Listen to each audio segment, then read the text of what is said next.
warahmatullahi wabarakatuh. Salam sejahtera bagi kita semua.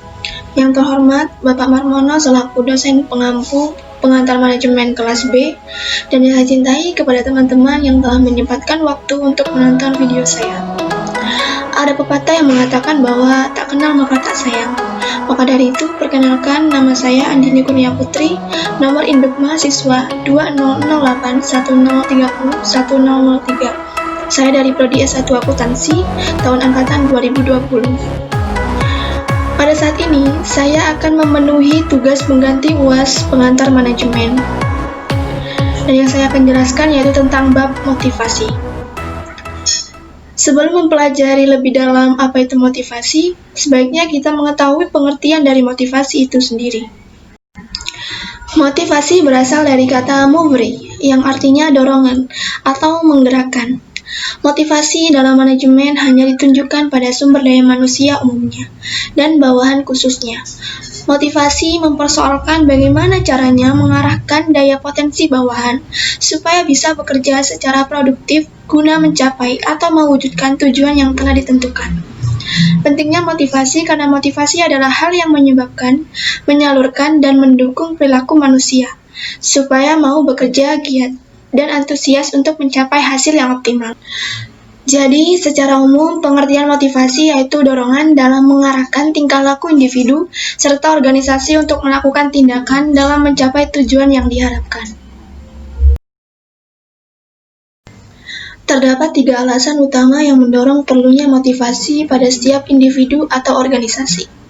Yang pertama yaitu untuk mengamati dan memahami bawahan. Yang kedua, mencari dan menentukan sebab-sebab tingkah laku bawahan. Dan yang ketiga yaitu memperhitungkan, mengawasi, dan mengubah serta mengarahkan tingkah laku bawahan. Ketika ada alasan, maka ada pula tujuan dari motivasi.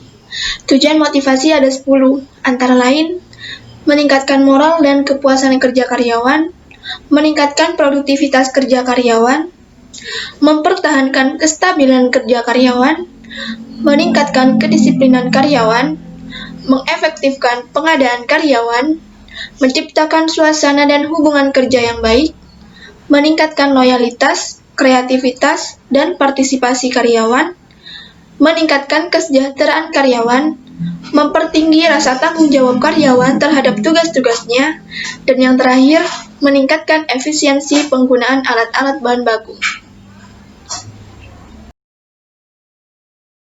Untuk bisa mencapai sebuah tujuan, maka diperlukan proses dari motivasi itu.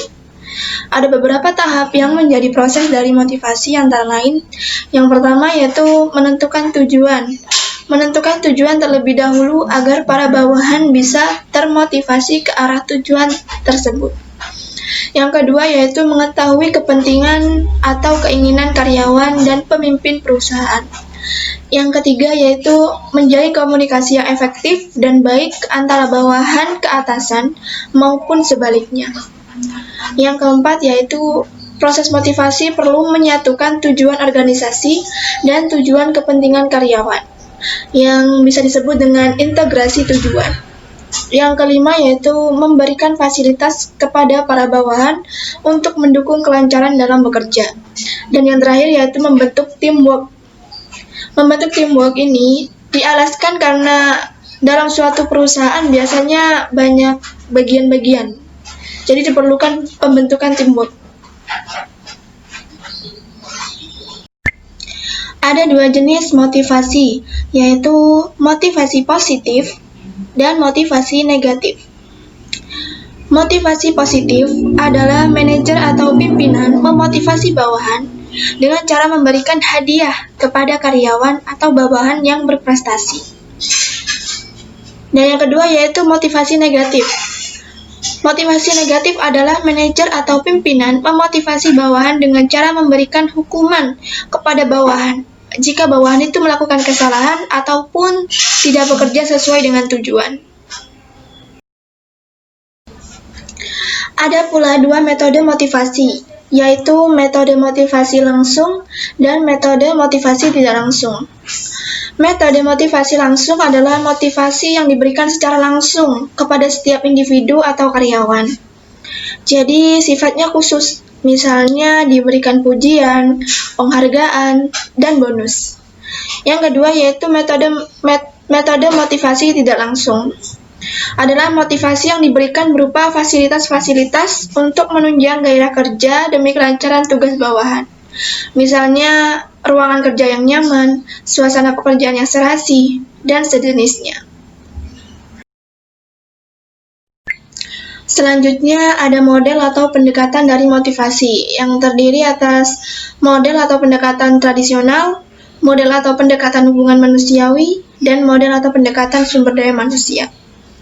Model pendekatan tradisional, model ini digunakan untuk mendorong karyawan agar melakukan tugas mereka dengan berhasil.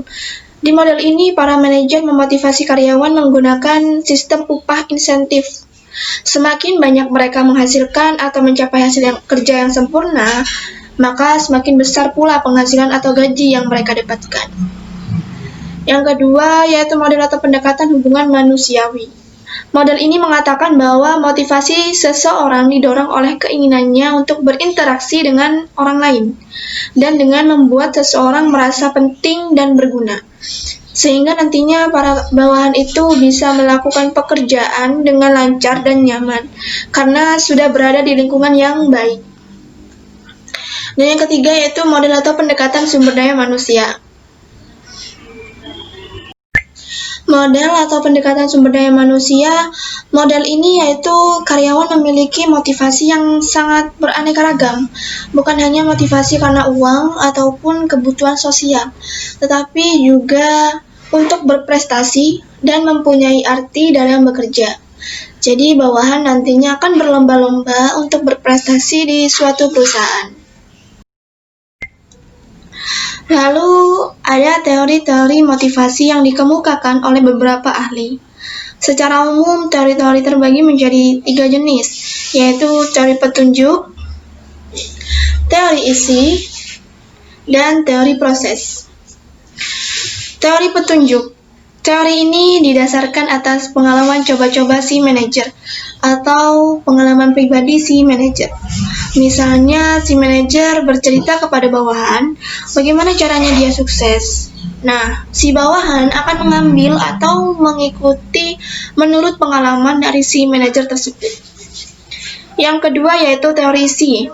Teori ini berkenaan dengan pertanyaan apa penyebab-penyebab perilaku atau memusatkan pada pertanyaan apa dari motivasi. Teori ini terdiri atas 3, yaitu yang pertama, teori kebutuhan yang dikemukakan oleh Abraham H. Maslow. Pada teori ini, intinya berpendapat bahwa manusia mempunyai 5 tingkatan kebutuhan, antara lain yang pertama yaitu kebutuhan fisik atau makanan, minuman, tempat tinggal, dan yang kedua yaitu kebutuhan keamanan, misalnya kebutuhan atas perlindungan. Yang ketiga yaitu kebutuhan sosial atau perasaan dicintai. Yang keempat yaitu kebutuhan penghargaan, misalnya status atau pengakuan. Yang kelima yaitu aktualisasi diri, misalnya pemahaman, pengembangan diri. Teori Maslow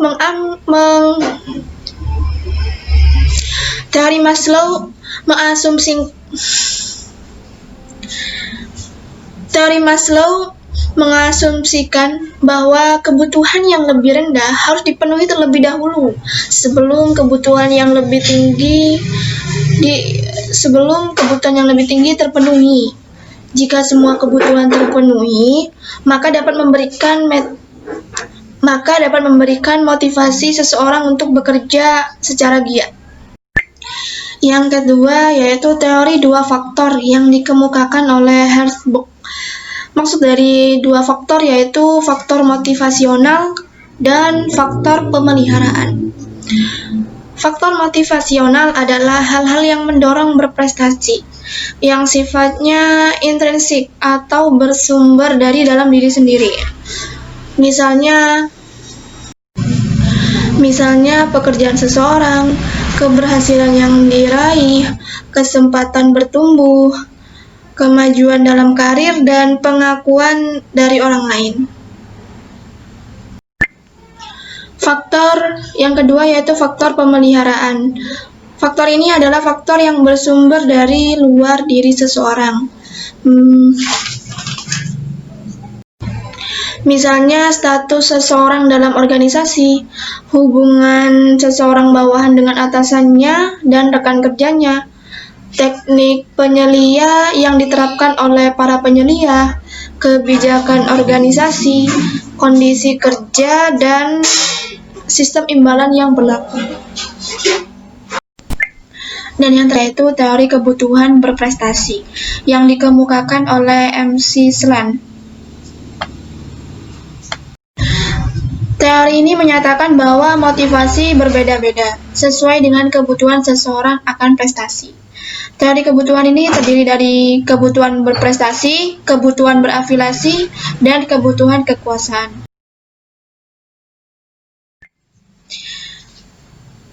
Yang ketiga, ada teori proses.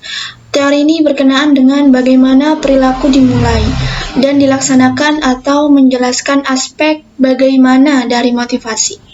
Teori-teori yang termasuk kategori teori proses antara lain teori harapan, teori pembentukan perilaku, teori Porter-Lawler, dan teori keadilan. Teori harapan.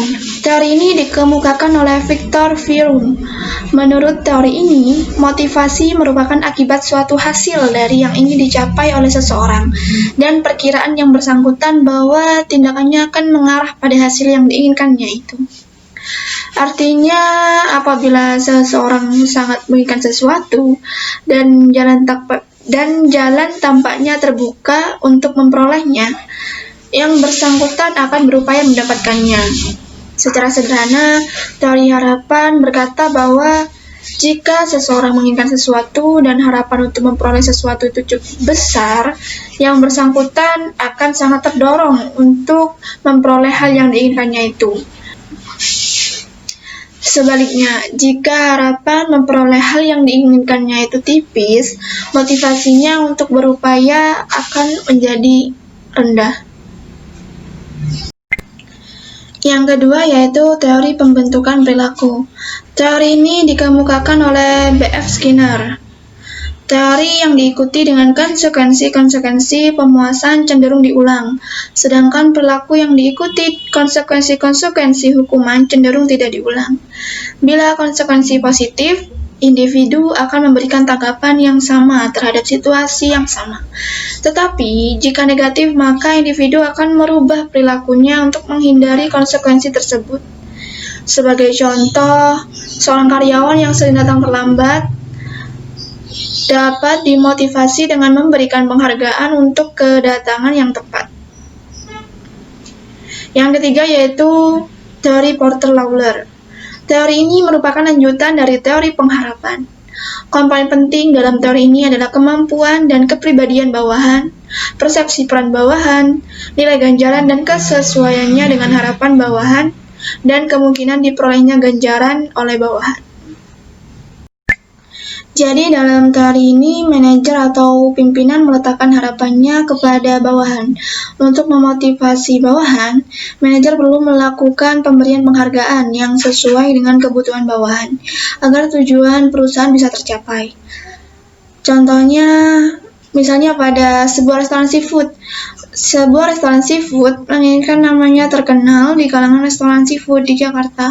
Harapan dari restoran tersebut salah satunya adalah banyaknya tamu yang datang untuk makan. Kemudian dibuatlah suatu sistem kerja baru dengan pelayanan yang lebih baik, dengan variasi masakan yang beragam dan harga yang terjangkau, sehingga melalui sistem baru itu nama restoran bisa terkenal. Yang terakhir dari teori proses yaitu teori keadilan. Artinya, apabila seorang pegawai mempunyai persepsi bahwa imbalan yang terimanya tidak memadai, dua kemungkinan dapat terjadi, yaitu seseorang akan berusaha memperoleh imbalan yang lebih besar atau mengurangi intensitas usaha yang dibuat dalam melaksanakan tugas yang menjadi tanggung jawabnya. Kesimpulan dari bab motivasi ini yaitu motivasi pada diri seseorang itu penting agar supaya seseorang itu berkembang di kedepannya.